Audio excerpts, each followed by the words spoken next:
Everyone, Chris Urso here with URS Capital Partners. It's been a little bit, but wanted to take the time to get our Q1 update. I know we're probably about a month and a half past the close of Q1, but wanted to stay consistent. It's been busy. First 4 or 5 months of the year. Kind of been conveying to everybody in our business. I think we share a lot of the same sentiment. You're working twice as hard every day to kind of move the ball forward 6 inches at a time. And I'm very grateful. We've got an awesome team on all fronts of, URS Capital Partners and, URS Properties, our property management division. So, as always, it's not fancy, but it's real. So we're going to take you through a couple of things for those of you that are new, a little bit about us, very brief, kind of our background and our track record here. We bought our first apartment deal in 2009. And since then, we've gone on to acquire about 4,400 multifamily value add, opportunistic, core plus, everything in between, multifamily wise. And that was about 25 deals, and we're on our fourth ground up development. So we've completed three, and we're about to start framing on our fourth in Asheville. So very excited for that. That's been another close to $260 million worth of projects. Since inception, we've also sold 22 of those 25 acquisitions. Our plan with our ground up product is basically to build institutional grade, assets that we want to hold and retain in our portfolio for the longer term, and then continue to execute our core business of value add, where we can be opportunistic, buy distressed deals, dislocation, value add, get in, operate, maximize value, and then be opportunistic on our exit as the market justifies. So we've sold 22 assets to date, average IRR 35.6, average equity multiple 2.07, with an average hold time of just shy of 40 months. So that's a little bit about us. We did have, again, a little, busy first quarter, busy first 5 months of the year. We sold an asset in Savannah, Richmond Hill, great property. We owned it for about 4.5 years on this one. Really great asset. So we bought this from a local developer / home builder. It was the second deal we did with them. Great guys to work with. They know how to build really efficiently, kind of true B plus type of product. And we love the location, so we bought it about 50-60% occupancy at final CO. Our team took it through the lease up. I want to say we increased rents in the 4.5 years. Rents probably were up close to $500 since inception. It was a great cash flowing asset for us. We had a good loan on it. And for us, it was probably the last deal of this cycle that we could harvest a meaningful gain for our investors and look to redeploy that capital at a lower basis moving forward. So we sold this asset, which was a blend of 2006, 2012, and probably about 2018 vintage property. We sold for just over $220,000 a unit, give or take. And we were actually doing a 1031 exchange for that property as well, which you'll see in the Q2 update. Hopefully we'll be closed by the end of Q2, but we are under contract to acquire a 2001 vintage asset in the same Savannah Hilton Head MSA, but a little bit more on the South Carolina side. 2001 vintage asset, institutional, 248 units, full amenity package. We're buying for $175,000 a unit, and that's got a major value add component. It's been owned by the same group for 15 years. So we're super excited for that one. We also did acquire a deal in the first quarter, which we love. Great asset, great location, 176 units in Belmont, North Carolina. So suburban Charlotte, about 15 to 25 minutes from uptown Charlotte, but great town. It's in Gaston County, less than a mile from their little main street where there's great breweries, restaurants. Belmont Abbey College, a huge healthcare system in the immediate area, new hospital going up less than a mile away. So really good things going on there, like great workforce product, really good visibility. We bought it from a longer term owner in today's world. I think they'd had it for probably over 5 years, and we're divesting out of their portfolio and getting out of the business altogether. So we felt that there was some really good operational upside on this property. Going in rents, I want to say we're just shy of $1,200 at takeover.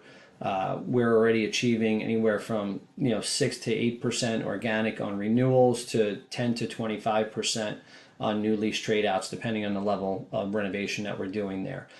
We acquired this with a loan assumption, very low leverage. So I think the loan assumption was about 55%. So we brought a good bit of equity to the deal, 4.87%, fixed rate debt, 6 months of IO left, but it was very rare. We're not accustomed in this business being able to find deals that actually can produce a cash yield with amortization attached. Deals were so tight over the last 3 to 5 years that everything had to be interest only. You wouldn't be able to generate a cash yield. So we're cash flowing day one, and we feel that there's at least $200 to $300 of rental upside to be captured, and still have a great workforce product at sub $1,500 a month rents in and around Charlotte. It's also over 55% townhome units on this property, built between mid 80s and late 90s. We're in the process of putting a new pool in. We ripped out the old pool that was not functioning for the last 2 years. So not a lot of amenities, but really a nice little neighborhood. And we were able to, sorry about that, we're going to go in, rip out that pool, build a new pool deck, kind of seating areas, barbecue areas, make it really just a great workforce product. We have about six years left on the debt, give or take. So we really have no need to do anything here other than operate the asset. It's a market we like and we want to be in. So that was on the transaction front. So we're going to jump into Urso property side now, the operations front. I'm going to take you through this in a fairly efficient way. So you'll see, if you guys are accustomed to this now, our properties here, unit count, market, we take you through kind of the process. So from, top of the funnel down to NOI, down to also our maintenance and work orders in these updates. So great for our investors, great for, industry folks and potential investors that want to learn more about us. So, I'm not going to get too deep into the weeds. You could see here, Belmont Heights, again, we closed the end of January. So we've done 18 leases. Occupancy closed out the quarter at 92.6%. Obviously, we don't have we have the prior quarter, but we marked this to our operations. So Crescent Place, tremendous amount. We had a phenomenal first quarter at Crescent Place in Savannah, and that translated all the way through. Team is really clicking there. 27 leases, 92 tours. Latitude at South Portland, also great quarter. Exchange at Rock Hill really got us over the hump finally. That's our new development in Rock Hill, South Carolina. We are now over 94% occupancy as of the close of this quarter of Q1. And it's exciting. We just kicked off our loan application for our refinance there, and we'll move that now, hopefully in the next 90 days. We'll execute the refi, transition that over to operations fully off the new development side. So now it's just operate, maximize NOI for the next 7 to 10 years on that asset. Farmhouse, fairly slow quarter for us. I know it did just as many leases as Rock Hill, but we are in lease up there, as you can see. So what we're realizing in Murfreesboro, and we saw this last year, was the city is booming. Like, we couldn't be happier with our selection and our decision to commit to Murfreesboro for the long term. We have this. We also have a student housing asset, and then you'll see we just sold a 200-acre piece of land that'll come out in our Q2 update. But we love this market, and we just saw seasonality take effect last year as well, where January, February, March, very slow on the leasing side. Only 73 tours. On a lease up, that's not enough to create the volume that we need. So we're getting the interest, but it's not a lot of, hey, I want to move now. Hey, I want to come look, or, I send an inquiry in for June, July, August, September even, which is great because it means the demos are really strong. They plan that far out in advance, but when you're doing a lease up, it's stressful. You can't get a lease up done with 11, 12 leases a month. So you can see we did move the needle a little bit though. We closed out the quarter 63%, and we're seeing that shift tremendously now that we're moving into prime leasing season at Farmhouse Apartments. I want to say between April and mid-May, we've already had over 27 or 28 leases, and we're getting consistent tours on a daily basis. So we feel like we're going to have a really great call it mid-April through September leasing season here, and we're going to start to see this number continue to tick upward. We're actually already 75% pre-leased on the property as of yesterday. Cobalt Row, student housing, until August comes, we're basically 99% occupied. That's an annual lease. Everybody moves in August 17th, and their 12-month leases, they move out August 1st. We're over 90% pre-lease for our 24-25 school year. So deal is crushing on demand and operations. So we'll look at a little bit of in-place rents, big topic of discussion when it comes to inflation and, a lot of headlines that are out there. Listen, we have such a small sample set of a variety of deals and locations. It's really hard to kind of say, the indications. What I would say is it's very specific. You'll see, Belmont Heights, we had 7 move-ins, new leases. New lease rents were 20% higher than prior rents. So now this will be an important number to track because we are implementing, that's a mark to market and value add. So the in-place rents were materially lower than the market. So even without organic growth, there was a big delta for us to kind of roll over rents too on renewals and new leases. Crescent Place saw really strong demand, steady upward tick on rents, 1473 to 1500. Latitude at South Portland, that deal's now been stabilized for quite a bit of time. We'll see our incremental growth there quarter over quarter will continue to tick upward. The market's still super healthy, still great demand. You can see on 23 move-ins that we averaged 7.8% increase. Exchange at Rock Hill, we made the commitment. We had to get occupancy done. Our rents were ahead of pro forma because we started the project during COVID. But it was just, we were hitting the back end of expiration. So we had, even though our team was doing 60 to 70% retention rates, if you're still losing 3 or 4 tenants, but you're only signing 10 leases, you're only netting 6 or 7 in a month. And we just couldn't get over that 90% consistently. So we made the decision to look at units that were sitting kind of for a longer term, weren't moving, we couldn't get them off the shelf. So we did some flash sales on units, cut some rents. We had the room to do it, to get occupancy where it needed to be, and it worked. Farmhouse apartments are going to be pretty steady at this point. We don't expect to see major movement as we're in lease up till we get over the 90% mark. We do think there is some headroom there once the deal's over 90%.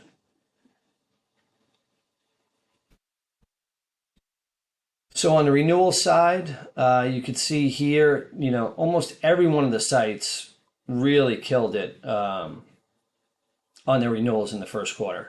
Like really, really killed it relative to move-outs, right? And also with steady increases. Again, Rock Hill, it's all about occupancy at this point, and Farmhouse is in a lease up right now. And then this is on student housing. It's an escalation. So those are the early renewals. And then we tier those renewals up where we're going to blend it almost a 12% average increase on a per bed basis between 23-24 and 24-25. Put that over there for a sec. All right. So really strong on the renewal side relative to move outs. Bad debt, pretty good quarter for the most part. Latitude at South Portland, they're always going to have one tenant pretty much that makes up the majority of that. Our average rents are close to $2,200, north of $2,200 there. So that's 2 months worth of rent plus late fees, penalties, etc. Crescent Place really moving in the right direction. That was a phenomenal month for them. That's a big 232 unit workforce housing type of product. It's going to be a little bit more volatile on the bad debt side, but knock on wood, we're not seeing any systemic issues throughout the portfolio in terms of collections and payments. But, that's a big testament to our team at Urso Properties and our leadership, Molly instilling in our site teams the importance of outreach and door knocking and communication and collections and really working with your tenants to instill in them that it's a priority to get your rents in on time. So this one's a little bit bigger. So we got NOI quarter over quarter. Belmont Heights, we'll see now Q2 relative to Q1. But Crescent Place, really great, really strong quarter, pretty meaningful growth in NOI. Latitude at South Portland, chugging along really steady quarter over quarter. Exchange at Rock Hill, as occupancy grows, that NOI is going to grow. Farmhouse Apartments, same thing. Cobalt, really solid. So really good quarter over quarter from an NOI perspective. And then we kind of take that information, we layer that out on a T12, trailing 12 basis, right? So if you look at Crescent Place on the most recent trailing 12 versus the prior trailing 12, we're up about 8% year over year. Very strong. I'll take that. Latitude at South Portland, about 5% year over year. Exchange, going to be obviously more dramatic because occupancy was much lower the year prior. That moves up, and the same with Farmhouse Apartments. And Cobalt Row, kind of steady Eddie until we get the next round of move-ins. We'll see that number go up a little bit. And I think this is probably one of the more underreported stats or underspoken about because it's not sexy. And I think for a lot of investors that aren't in the day-to-day, they don't understand the amount of moving parts. I think a lot of people in our business, or not in our business, that want to be in our business, or some investors think that this is much like triple net real estate, where you kind of buy it, you hire a manager, and you don't have to think about it. There's a tremendous amount of blocking and tackling through each one of these segments that we reviewed to hit the numbers that we need to hit on a quarterly basis. And that comes from daily, weekly structured calls, driving process, driving performance, getting ahead of issues. The biggest thing from our weekly calls is not about all the good that's happened. It's about getting ahead of where the potential shortfalls are or where the potential exposure is in any one of these areas, whether it's work orders, renewals, lease rents, traffic, leads, tours, staff, whatever it might be. That's the purpose of our kind of hands-on approach, is to really be ahead and not let a small issue turn into a big issue. But the work orders, I mean, you could see, a job like Crescent Place, it's a 1969 vintage property. You're going to have 350 plus work orders, all of which were closed out, except for 2. And that's done with 3 employees, and that's on top of, their grounds responsibilities, their responsibilities of maintaining the amenities, and all that is kind of a direct result in your retention rates, right? Our maintenance team is just as important as our leasing team and front office to, ongoing occupancy and retention, especially in this environment where there is competition. Some of these deals, we have, meaningful deliveries in and around, a 7 to 10 mile plus radius that we're competing with, right? And giving people a great experience, good service. The majority of folks really just want their work orders taken care of, clean, safe place to live, and then, feel like they're getting good relative value for the rent that they're paying in the form of, their amenities and things of that sort and service overall. So, it's an underspoken about huge piece of this component. And if you sit back and you wait for a management report to come, on the 15th or 20th of the month for the prior month, that's way too long. It's whatever small issue you had is already on its way to becoming a big issue by the time you're looking at that management report. And that's something that we've always taken a lot of pride in, and Lisa really instilled into kind of our team that, the importance of the weekly asset management, and Molly now has taken over as director of property management, has done a fantastic job really spearheading that team. So this was just, I wanted to do this on May 6th and got sidetracked. So I always like to kind of show how the quarter closed out March 31 and then where we were at the time of the report. So you can see Belmont Heights kind of in the same place. Crescent Place ticked up a tiny bit. Latitude ticked down a tiny bit. Exchange ticked down a tiny bit. Farmhouse ticked up. And Cobalt is pretty much same place. It's going to be interesting to see how the spring leasing season plays out. I'm excited to get the Q2 report done. Obviously, we got a couple months here to get through that. The end of this month and next month, actually, already. So looking forward to that. And then, overall, on a go-forward basis, we're really kind of implementing our same strategy. We're being very disciplined. Chris Q and the team here on the underwriting side, really keeping in constant communication with our broker network, bringing deals in daily at this point, doing quick scrubs, doing deeper dives into deals and locations that we like a lot or there's a good story there. We're not looking to buy, the middle of the road kind of, coupon clipping type of deal today. It's got to be a really good story for us to get excited about, a really attractive basis to transact in this environment, given where interest rates are and some of the uncertainty that's out there. But we do believe that, we're seeing more and more on a daily basis, opportunities begin to present themselves where might not be at the price that we want it today, but it's much closer than it was a year ago.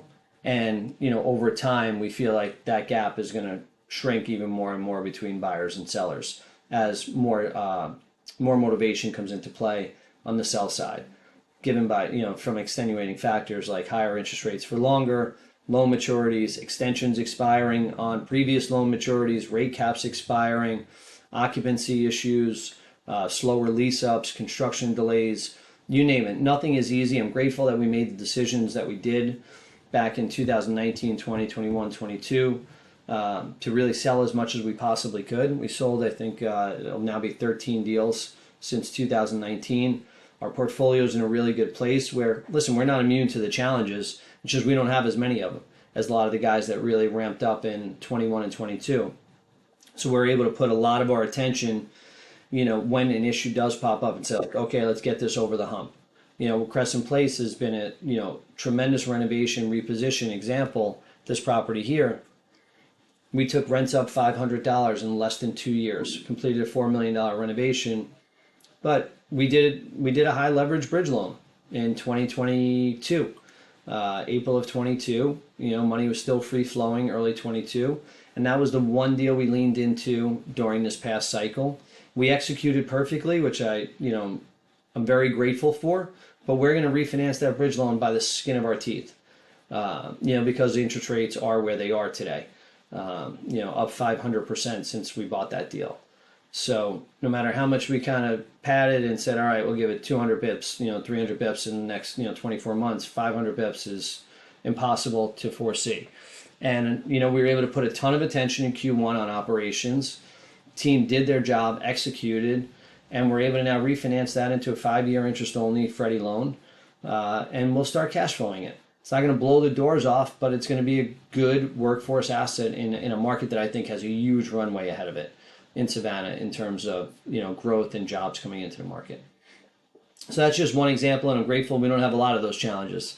But we're going to continue to push forward on the acquisition side. We really do think that buying, between beginning of this year all through next year is going to represent a great opportunity. As supply continues to cycle its way through the market, it's going to take time to get absorbed, but we are seeing construction starts and permitting, come down materially. So when you start to look out to 26, 27, 28, we do believe that we're going to see, meaningful dips in supply, but, continued steady demand growth in our space for rentals, because as rates stay higher for longer, less affordability for kind of the $50,000 to $125,000 household income earners to go out and buy a home in most of our markets, because home prices have increased so much, rates are higher, and there's really very little inventory still, and the new construction product is now pricing, for a 4-bedroom 3-bath house in Murfreesboro, it's going to price between $450 and $550 for your entry level kind of bread and butter house. Where our average rents in a Class A, multifamily deal are $1,700. So we think there's going to be great opportunity if you can kind of get past and muscle through the next 2 to 3 years. And I do believe that there's going to be outsized rent growth, leading into 26, 27, 28. It may start in 27, it may start midway through 26. I think 25 is going to be another tough year to operate through as supply continues to get absorbed, and that's going to leak into 26. But from, call it, mid-26 through 29, I think we're going to be in a really good position to start to see some organic rent growth, in the neighborhood of 3, 4, 5, 6% organically. I don't think we're 15, 20% post-COVID snaps, but I think if you can really muscle down and be comfortable underwriting very little to no rent growth in the next 24 months and buy at a good basis and have patient capital, everything that we're looking at today, we're looking at with a 10-year hat on. I don't think you could look at any deal and say, I'm going to be out of this in 3 to 5 years. You have no idea. When you look back at the GFC, not to digress too long, I'm actually keeping this one inside of a half hour. We have our pipelines from back in 2010, 11, 12, and we were still looking at REO deals, auction deals, non-performing loans back in 2012 and 13. And that's 4 or 5 years. Now, I'm not saying we're in store for anything like the great financial crisis or global financial crisis, but there's going to be deleveraging that needs to happen in our space. The numbers just don't lie. And it's the way the approach has been right now is from what we're seeing from the lenders and from the borrowers that are in a situation where they are over-levered and overexposed. It's kick the can down the road, and push it out as long as you can push it out. But, 25 basis point rate cut isn't saving everybody. 50 basis point rate cut isn't saving anybody. 75 basis point rate cut isn't saving everybody. So it's going to be interesting. So we're trying to make smart decisions, pick out some good spots to lean into, good assets, good markets, capitalize them appropriately to look to hold for the next 7 to 10 years. But we want to continue to buy through the next 24 to 36 months here. So if you're interested in learning more about our opportunities, reach out to Rebecca at urscapitalpartners.com, please, and she'll get you set up and vetted out to be a potential investor with URS Capital Partners. So really appreciate it. Hope you guys enjoyed it and look forward to talking to you in July. Take care.